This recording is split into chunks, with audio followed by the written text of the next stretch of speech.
So I sincerely hope that you watched the videos that we posted up from yesterday for those of us who met up to do some extra help sessions. But what I'm going to do is, for that to happen, this stuff is all popping up here. Get out of here and get out of here. Is we're doing applications of polynomials. And if you watched that video yesterday, you might have gathered that to begin with. So these are apps of polys. So this is all about polynomials. Because polynomials, when we got into it, when we started stretching things, they started looking like this, and they're going like these beautiful curves and stuff like that. So these points represent, your maximums and your minimums, and they play roles in the applications of those problems. Speaking of problems, what is this thing doing? Just stop it. Okay, so we're going to start with the first problem. We're going to do numbers 1 and 3, and then I have another one to do thereafter, which is a pretty exciting one. But this is to kind of get your feet wet as far as how we can show applications of polynomials. So you got a farmer, he wants to make a rectangular enclosure. So let's say he's trying to get little pigs in here. So this little pig pen, right? And he's got 120 meters of fencing, but he gets to use part of the wall as fencing. So he only needs fencing to go around the 3 sides of the wall. But he's got 120 meters to do it. And he wants to express the area in terms of x and then state the domain of the area function. Okay. So if this is a rectangle, first things first is we know that if this is x, well, this is x also, right? And then we'll just call this guy y just for shits and giggles, okay? So I know they said to express the area in terms of x, but right now I want to start by just coming up with, this is what I like to call the primary equation, okay? So get this stuff out of the way. We like to call the equation that we're trying to minimize or maximize, because when I talk about the applications of these polynomial problems, it's the things where we're trying to minimize or maximize. And that means we're looking for minimums and maximums on certain curves, or those relative minimums and maximums on curves that we've been sketching all the while. So again, whoops, we're going to go back and again, I'm going to call this the primary equation. And that's the one that we're trying to either maximize or we're trying to minimize depending upon what the question is asking us. Like I want to minimize how much money I have to spend, or I want to minimize how much fencing I would need to fill a giant area, or I want to maximize the amount of area that I can use with 120 meters of fencing to go around. So that's what we mean by that. And if there's a primary equation and we want to come up with a secondary equation, because our goal is to write the area as a function of x. Right now, this is not a function of x. The area is in terms of both x and y. So my goal is to get y out of this equation. And the key is you got to find clues in the problem here that help you and alert you to, what's going to cause that to be, what's going to get y to get out of the equation. So when I talk about 120 meters of fencing, that means there's 120 meters of fencing going around these 3 sides. So when you think of that, you should be thinking that this is perimeter, right? Because perimeter is the sum of all the sides. So I know that 120 meters of fencing is being divvied up between 2 x's and a y. Is that fair to say? And that's called your secondary. Okay, that's our secondary equation. So as we go along here, now if you look at it, we have an equation here in terms of both x and y. So I can solve this equation for y. So I'm going to subtract 2x from both sides, and now I have y in terms of x, so I could take this right here and go ahead and substitute it right into the equation up there. So now I can boldly go area as a function of x, and now it is going to be x times 120 minus 2x. Now, as you look at this area function, I just want to bring to light that if you look at this, this is 120x minus 2x squared, right? So there's a couple of things that I want to think about. First of all, this is a degree of 2, right? And it's squared, and area is measured in square units. So it's no mistake that the area is in terms of something squared. If it was volume, it would be in terms of something cubed. So those are all the kinds of things that we're going to be encountering. As you noted, we did that with the open box today for those of you who actually watched that video. So the nice thing is, though, is that you should realize that this is a parabola that opens upside down. And technically, in my opinion, we don't even need a calculator for this particular problem because I have my 2 zeros. I have a 0 at 0, and I have a 0 right here over at 60. And I know the parabola is going to open down. So I'm just going to go ahead and make it like so. And I know, given the symmetry, that 30 is going to be the x-coordinate of my vertex. And as I'm erasing over here, why is that such a significant thing? Is because in this problem, it says to find the value of x that gives the greatest area. Now, before we do that, right, we already know that. Before we do that, I want to talk about, when we look at this right over here, if I'm labeling my axes, right, because I'm graphing this quadratic function, the y-axis should represent a of x, and that represents the area. And x represents one of my dimensions, all right, the dimensions of my wall, which is this guy right over here. So in accordance with this, if you look at this, it goes back, it says express the area in terms of x, which I did right here. This is the area in terms of x. But then it says to state the domain of the area function. And the domain is the x dimension. And if you look at this, the only significant part of this graph that should matter to us is anything that's going between 0 and 60. Because if we go below, for starters, that means we're going to have negative area. And if we go this way, we're going to have negative dimensions, and that's just not allowed. So the domain of this function is going to be somewhere between 0 and 60. So that means we can, any values we want for x, we can pick anything between 0 and 60, and we can figure out what, what the dimensions of the wall could be. So let's just pick, for example, let's just pick 20 just for fun. Okay, so if I were to pick 20, x would equal 20, so that's 40, right? And then we know that there is 100 meters of fencing, so that would leave this with 80. So if I wanted to find the area, that would be 1,600 square meters, okay?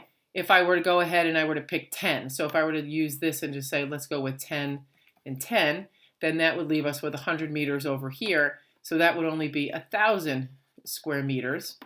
But then if we go with good old 30, right? If I do 30 and 30, then that leaves you with 60 over here, and that's going to give you 1,800 square meters. So that means over here, this value is going to be 1,800 square meters. So it says to give the value of x that gives the greatest area. So in other words, when we're looking at this parabola, we actually wanted to find that maximum value that's going to give the maximum area, because that is what we are on the hunt for, okay? So with that said, this is what we've got when we're trying to find that. So when we're doing applications of polynomials, again, it's like things that we're trying to minimize and maximize, and using polynomials in order to do that. So I want to go on to number 3. So what I'm going to do is skip, oh boy, and I'm going to insert a new picture here. That's from something else. This is my life is so busy. Okay, so I'm going to go back and I am going to insert that picture again that I had before. Okay, and it was this one here. Open it up. So let's go to number 3, because that was what we had before. And it says, suppose you've got 102 meters of fencing to make 2 side-by-side rectangular enclosures. So these are rectangular enclosures. So let's say that you have to split up. You got chickens in this one. Okay, there's chickens in that one. You got little chicks in this one, and you have, say, llamas in that one. So you actually have to split it up. So there's 2 specific pens. So you actually have to account for that side right there. And you've got 102 meters of fencing to do that. And it says, what is the maximum area that you can enclose that you've got 102 meters of fencing? So you got this 100, just imagine that you're unrolling like this fencing and you're trying to put it around it and you're trying to surround all of this and then the guy right in the middle, because you can't have the chickens and the llamas in the same pen. They're going to get into a fight, okay? So we're trying to maximize this area, so you can go ahead and call this guy here y. So we know that area is equal to x times y. So again, this is our primary, because that is what we were trying to maximize. And then we're going to go ahead and see if we can find our secondary. And our secondary is going to come from the fact that we've got 102 meters, so we're dealing with perimeter, right? Perimeters. So we've got 102 meters to surround the pens with the guy in the middle. So if this is x, well, that's x, and then that's x also, and then this is y up here. So that means I need 3 x's and 2 y's that I'm going to be able to use for 102 meters of fencing. And again, we want to write this as a function of x, so we're going to solve this guy for y. So we're going to get 2y is equal to 102 minus 3x. I'm just going to go ahead and divide that by 2. Get this the hell out of here, because we're in honors, for goodness sakes.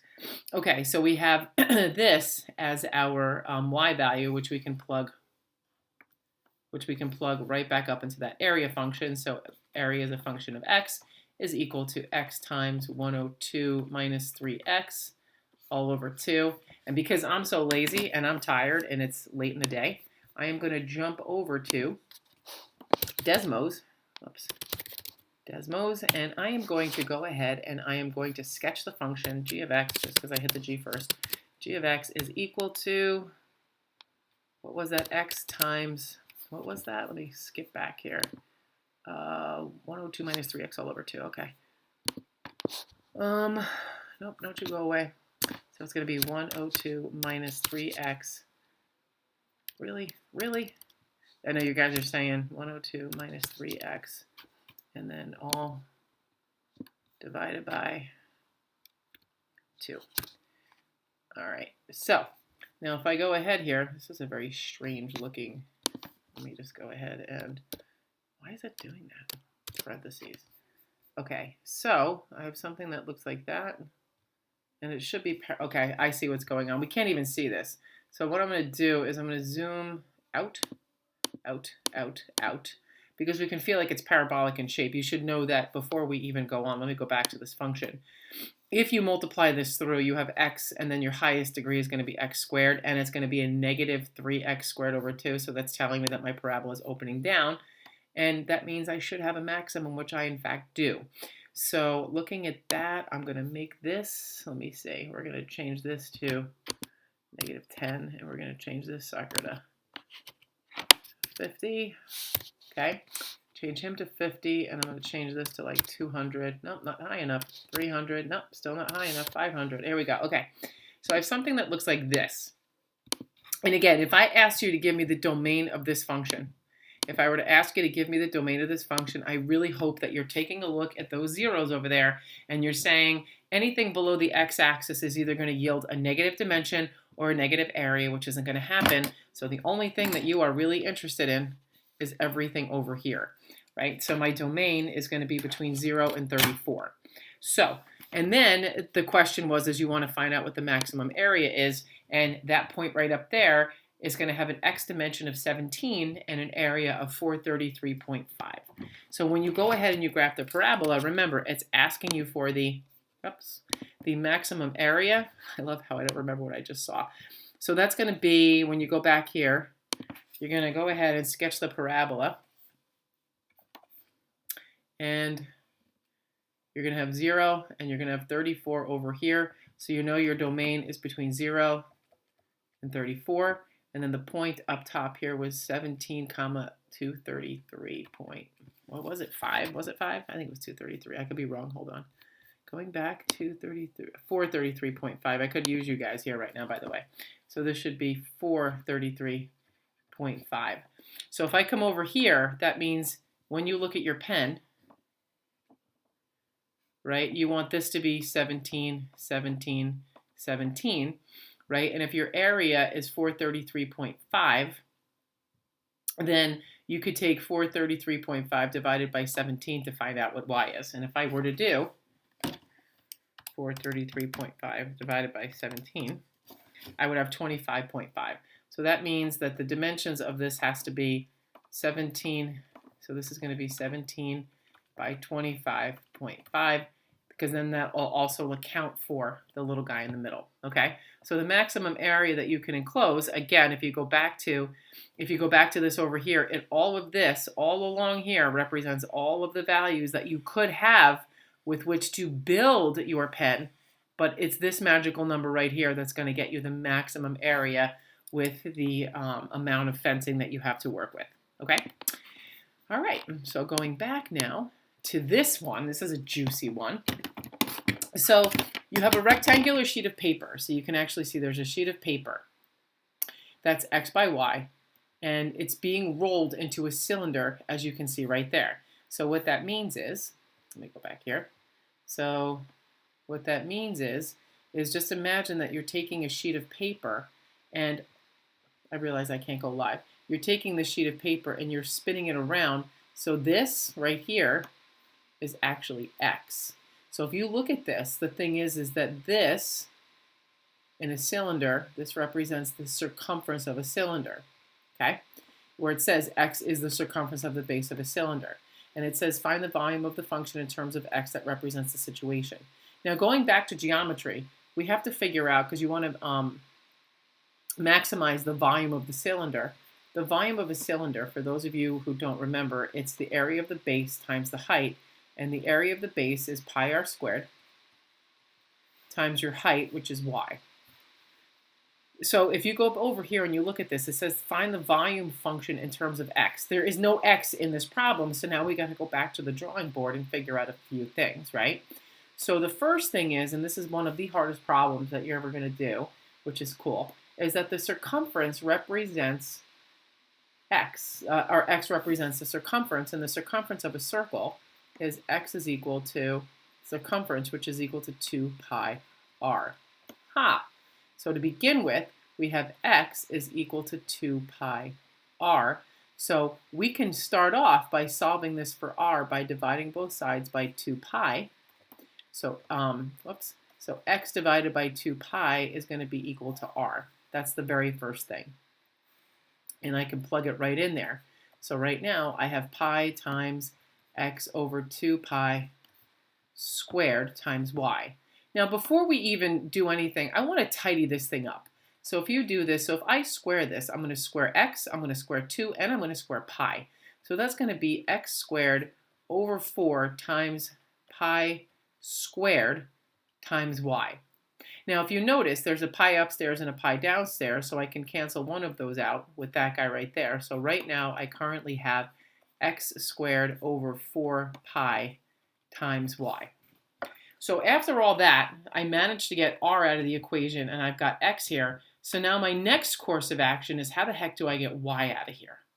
So let's go back to the original information. It says a rectangular sheet of paper has a perimeter of 120 centimeters.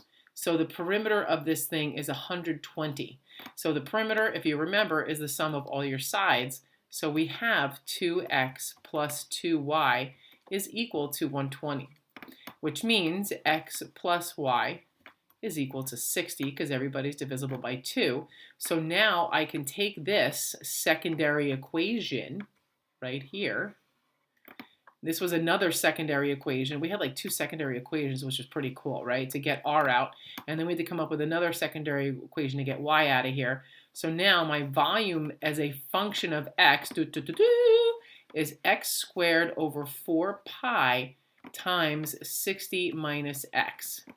Now, if you were to multiply this out, what kind of a function would you have? I sure hope you're all saying cubic. And a cubic function should make sense because we're looking for the volume, and the volume is measured in cubic units. If you go back over here, this is 2 units, there's your third unit. That's why your volume is measured in cubic units. So now what we're going to do is we're going to march on over to Desmos, and we're going to plug this function into Desmos. And we're going to see what values of x and y give the largest volume. And again, one of the hardest things is to actually interpret that graph and say which part of the graphs do we actually need. So I'm writing this down so I don't have to go back and forth like a kookabood. So then we can go ahead and do that. So now, when we're in here, I can turn this off because I don't need that. I'm going to do, y, we'll do, let's do h of x, just h, why not, is equal to x squared, and then put divided by 4 pi, and then do parentheses, x, 60 minus x, okay? Now, so I am going to zoom out. Yes.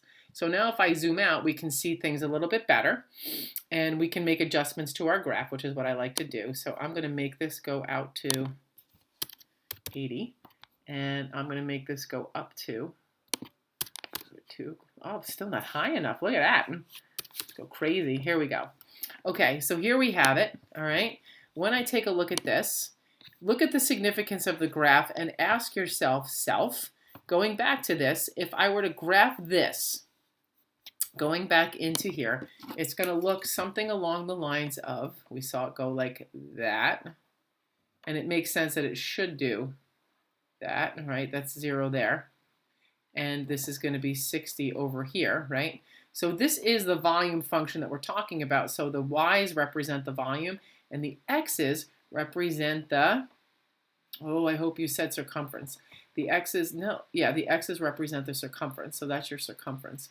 So, or the width of that rectangle. So when we go back into this guy right over here, the cool thing is that we should all recognize that from here to 60, the significance that we're interested in is only this right here, because again, we're going to get a negative dimension, and over here we're going to get a negative volume, because all of these y values represent the volumes that we're getting from that beautiful cylinder. So going back, I already know that the domain of this, even though they didn't ask, not they is me, the domain of this function is going to be between 0 and 60, right? That's the first thing. But if I want to find what's going to yield the largest volume, I'm going to be looking for that maximum point right over there, which is 40, 25, 46.479. Okay? So that's going to be 40, let me write that down so I can go back to the other thing, and then we can call this a day, 40, 25, 46.479.